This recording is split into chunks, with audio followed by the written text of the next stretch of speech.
Jewellers వారి Purvi gold and diamonds November 1st KPHP లో ప్రారంభం. ఓపెనింగ్ ఆఫర్ గా ప్రతి 3 లక్షల కొనుగోలుకు ఒక గోల్డ్ కాయిన్ ఉచితంగా పొందండి. నమస్తే రమగారు. నమస్తే జయ. రమగారు, మనకి పోలి పాడ్యం ఉంది. ఈ పాడ్యం యొక్క విశిష్టత ఏంటి? మార్గశిర శుద్ధ పాడ్యమి విశేషమైన రోజు. ఈ రోజున మనం ఏం చేస్తాము, ఈ నెల రోజులు కార్తీక మాసం పూర్తి చేసామా, నెల రోజుల కార్తీక మాసము శరదృతువు. అమావాస్య వెళ్ళగానే హేమంత ఋతువు ప్రారంభం అవుతుంది. హేమంతంలో మంచు, అప్పటికే మంచు మొదలైపోతుంది. నీకు కార్తీకం చివరికే బాగా పొగ మంచు వచ్చేస్తుంది. పూర్వకాలంలో వీట్లలో ఈ కార్తీక మాసం అంటే ఇంట్లో స్నానం చేసే వాళ్ళు ఎవరు ఉండేవాళ్ళు కాదు. కార్తీకము విధానంగా చేసుకోవాలి అంటే నదికి వెళ్ళాలి. అప్పుడు ఈ పంపులు, ఈ ఓవర్ హెడ్ ట్యాంకులు ఏవి ఆనాడు, అందరూ నదీ స్నానానికి వెళ్ళేవాళ్ళు. ఈ నదీ స్నానం చేసి నది దగ్గర గట్టు మీద దీపాలు పెట్టుకుని పూజ చేసుకునేవాళ్ళు. సంకల్పం చెప్పుకుని నదీ స్నానం చేసేవాళ్ళు. తర్వాత నదికి సమీపంలో ఏదైనా దేవాలయం ఉంటే దేవాలయంలో దీపారాధన చేసుకోవడం, లేదా నది ఒడ్డునే దీపారాధన చేసి ఓ పండో ఫలమో పట్టుకెళ్ళి నివేదన చేసి కార్తీక స్నానం అయ్యింది అనిపించుకుని ఇళ్ళకి వచ్చేవాళ్ళు. హేమంతం మొదలు పెట్టంగానే ఇంకా మంచు దట్టం, ఒక్క రోజులో తేడా వచ్చేస్తుంది. అవును. అయితే ఈ రోజున ఏం చేసేవాళ్ళు, ఈ మన నీళ్లలో దీపాలు విడిచిపెట్టేవాళ్ళు. అవతల నుంచి వచ్చే వాళ్ళకి ఒక వెలుగు, కనువెలుగు కనపడేలాంటి ఒక క్రియ. ఇక దీపారాధనలు లేవు. బయట ఆరు బయట దీపారాధనకి రావటం, ఆరు బయట స్నానానికి రావటం లేనే లేదు. దీంతో ఎండు. అమావాస్య నాడు పూజలు ముగించుకుని పాడ్యమి నాడు ఈ దారి దీపాలు, నీటి దీపాలని వదిలిపెట్టి నమస్కారం చేసుకునేవాళ్ళు. అరటి దొప్పల్లో కొద్దిగా చిన్న గుండు ఇవి చేసి ఒత్తులు, ఆవునేతితో తడిపిన ఒత్తుల్ని పెట్టి వెలిగించి నీటిలో దండం పెట్టి పసుపు కుంకుమ పువ్వులు అలంకారం చేసి కార్తీక దామోదర ప్రీత్యర్థము చిట్ట చివరి దీపాలు ఇవని నీటిలో వదిలిపెట్టేవాళ్ళు. ఈ ఒక్క నెల తప్ప, కార్తీకం తప్ప అసలు బయట దీపారాధనకి వెళ్ళేనేది ఏ సందర్భము మనకు కనపడదు. ఇది ఒక్కటే. ఓకే, ఈ ఒక్క నెలే కదా. అయితే ఏమైందట, ఈ పూర్వం ఈ ఇట్లా పూజలు చేసుకునే కాలంలో ఒక చాకలి కుటుంబంలో ఒక 5గురు మగపిల్లలు ఉండేవాళ్ళు, రజకులు. 5గురు పిల్లలు ఉంటే ఆ అత్తగారికి, ఆవిడకి చాలా డంబంగా గ్రాండ్గా పూజ చేయటము, గొప్పగా మేము పూజ చేస్తాం, స్నానం చేస్తామని చెప్పుకోవటము, అలాంటి భావాలు ఉండేవి. అయితే వాళ్ళకి 5వ అబ్బాయి కూడా పెళ్లి చేశారు, ఆఖరి అబ్బాయికి కూడా పెళ్ళి అయింది. 4 కోడళ్ళు అత్తగారితో కొంచెం తానా తందానా అనేవాళ్ళు. ఆఖరి కోడలుగా వచ్చినటువంటి పోలాలు, అమ్మాయి పేరు పోలి, పోలమ్మ పోలాలు అనేవాళ్ళు. ఈ పోలి ఇంకా భక్తురాలు. అది చాలా భక్తి శ్రద్ధలతోటి దైవనామస్మరణ చేసుకుంటూ పూజ చేసేది, వంచింతలు ఎత్తకుండా పనిచేసేది, మహావినయంతో భక్తితో ప్రవర్తించేది. ఈ అత్తగారి డంబాచారానికి, దీని వినయానికి, చిన్నపిల్ల వినయానికి కాంబినేషన్ బాగా కుదిరేది కాదు. ఆవిడ నేను అది చేస్తా ఇది చేస్తా అంటే పిల్ల అది చేసేసేది. మాటల పోగులు వేరే ఉంటాయి, క్రియాశీలకత్వం వేరే ఉంటుంది ఎప్పుడూను. అయితే ఈవిడికి కోడలి పూజ, దాని శ్రద్ధ ఒళ్ళు మండేది. ఏమిటి దీని గొప్ప అనిపించేది. అందుకని కోడలికి ఆ గొప్ప ఎక్కించనివ్వకూడదని ఆ అమ్మాయికి పూజ చేసుకునే అవకాశం ఆవిడ ఇచ్చేది కాదు. ఇంతలో కార్తీక మాసం వచ్చింది. కార్తీక మాసం వస్తే అత్తగారు పెద్ద కోడళ్ళని 4గురిని తనతో పాటు కార్తీక స్నానాన్ని తీసుకెళ్ళేది. అత్తగారు మహాభక్తురాలని నమ్మేవాళ్ళు పెద్ద కోడళ్ళు. వాళ్ళకి చిన్న కోడలు తాలూకు ఆ సింపుల్ భక్తి ఎక్కేది కాదు. కానీ అత్తగారికి తెలుసు ఈ పిల్ల సింప్లిసిటీలోనే నిజమైన భక్తి ఉన్నది, తను కొంచెం ఓవరాక్షన్ చేస్తాను తెలుసు, కానీ ఆ పిల్ల గొప్ప ఆవిడ ఒప్పుకునేది కాదు. ఇలాంటి వాళ్ళు ఉంటారు కదా. అయితే ఏం చేసేది, రోజు పెద్ద కోడలు 4గురిని తనతో పాటు స్నానానికి తీసుకుపోయేది. ఈ చిన్నపిల్లకి పాల్ది, గేదెల దగ్గర బాగు చేయి అని ఇలా 100 రకాల పనులు చెప్పేది. పిల్ల ఇంకా నదీ స్నానానికి వెళ్ళలేక ఇంట్లోనే నీళ్ళు పోసుకుని నిశ్శబ్దంగా దీపం పెట్టుకునేది. దీపానికి కూడా ఇంట్లో పెద్ద ఆసరా ఏమి ఉంచేది కాదు అత్తగారు. పిల్ల ఏం చేసేది, రోజు మజ్జిగ చేసేది కదా. ఆ కవ్వానికి కొంత జిడ్డు ఉంటుంది. పెరట్లో ఉన్న పత్తి చెట్టు నుంచి కొద్దిగా పత్తి తీసుకుని అవి ఆ చల్లకవ్వంలో దాన్ని టైట రాపాడిస్తే కొంచెం జిడ్డు అంటుతుంది. దాన్ని వెలిగించి దీపం కనపడకుండా దాని మీద బుట్ట బోర్లించి దీపాన్ని సానుకూలంగా పెట్టుకునేది. అత్తగారు వచ్చేసరికి దీపం వెళ్ళిపోయేది కూడా. దీపం పెట్టిందని పెద్దగా ఎవరికీ తెలియదు.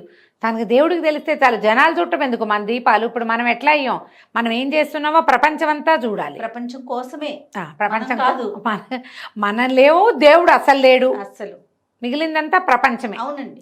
వాళ్ళకి చూపించాలి, వీళ్ళకి చూపించాలి, నేను ఇట్లా చేశాను, నాకు అంత బాగా వచ్చు, నాకు అదేమిటో వచ్చు. అసలు విషయాన్ని వదిలేస్తున్నాం. ఏంటంటూ కొత్త వింతలు, కొత్త పోకడలు, పూజా విధానంలో కూడా ఎన్ని తీసుకొచ్చేసారు. ఎన్నో ఎన్నో ఎన్నో పద్ధతులు. అంతే, ప్రపంచం కోసమే చేస్తాం. ఈ అమ్మాయికి ప్రపంచ పూజ లేదు, దైవ పూజ మాత్రమే ఉంది. నెల గడిచింది. నెల గడిచేసరికి చివరికి అమావాస్య నాడు వచ్చింది. అమావాస్య తెల్లవారితే పోలిపాడ్యమి. అందరూ స్నానాలకు వెళ్ళిపోయారు.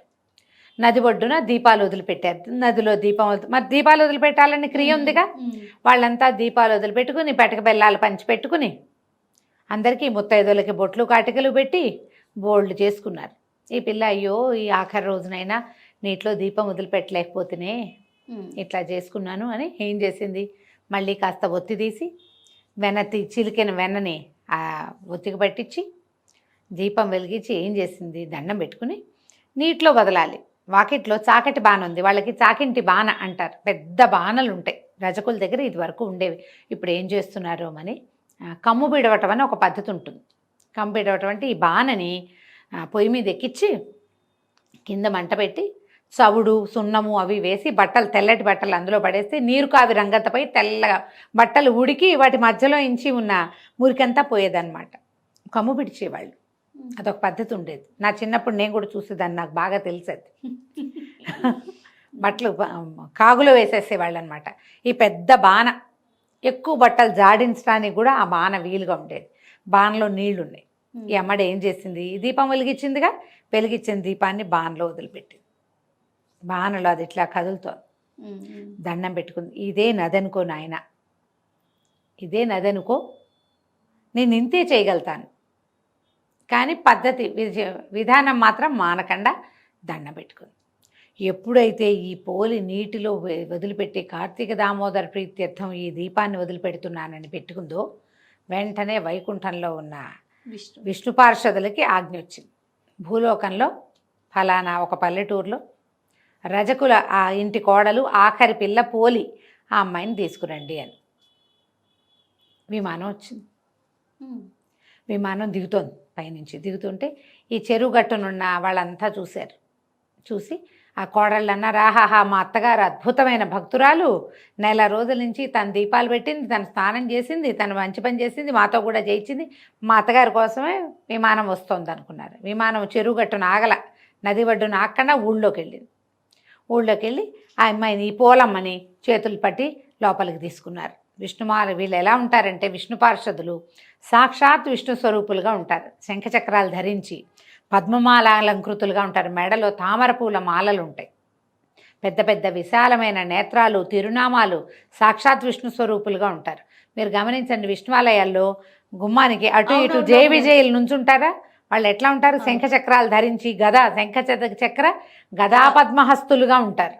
మెడలో పద్మమాల అలంకృతగా ఉంటారు. మెడలో పువ్వుల దండలు ఉంటాయి. ఆ దండ ఏదో పువ్వులు కాదు, పద్మాలే.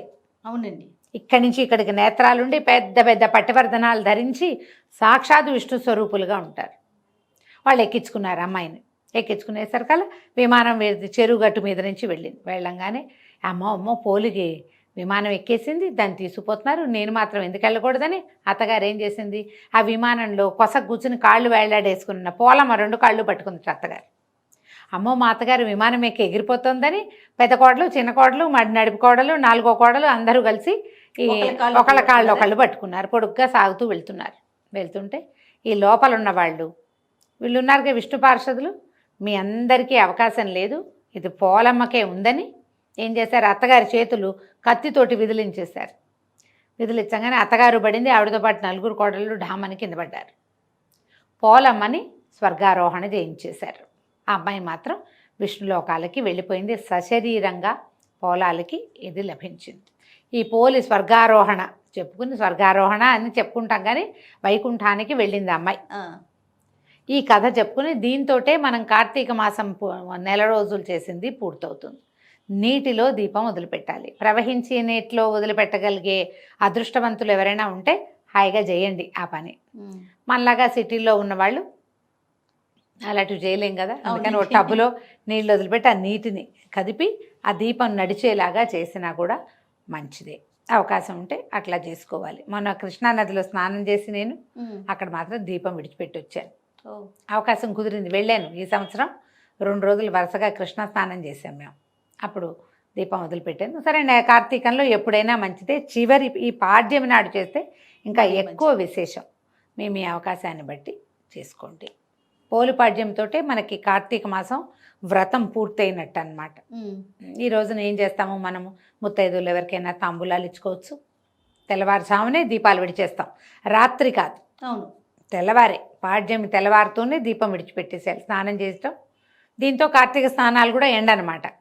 పొద్దున్నే తలార స్నానం చేయటం, పూజ చేసుకోవటం, శివ పూజ రోజువారీ ఏం చేసుకుంటున్నామో, గౌరీ పూజ శివ పూజ మనం ఏం చేసుకుంటున్నామో పూజ చేసి దీపాన్ని నీటిలో విడిచిపెట్టి ఆ దీపాన్ని కొంచెం బెల్లం నివేదన చేసి కాస్త ఒక అగరత్తి వెలిగించి పసుపు కుంకుమ 2 పువ్వులు పెట్టి దండం పెట్టుకుని, పోలమ్మ వెళ్ళిరా అమ్మ క్షేమంగా అని చెప్పి ఆ దీపాన్ని నీటిలో వదిలిపెట్టేసేయాలి. ఇలాగా మనం పోలిపాడ్యమి పూజని పూర్తి చేసుకుంటాం. రైట్ అమ్మగారు, నమస్తే. నమస్తే.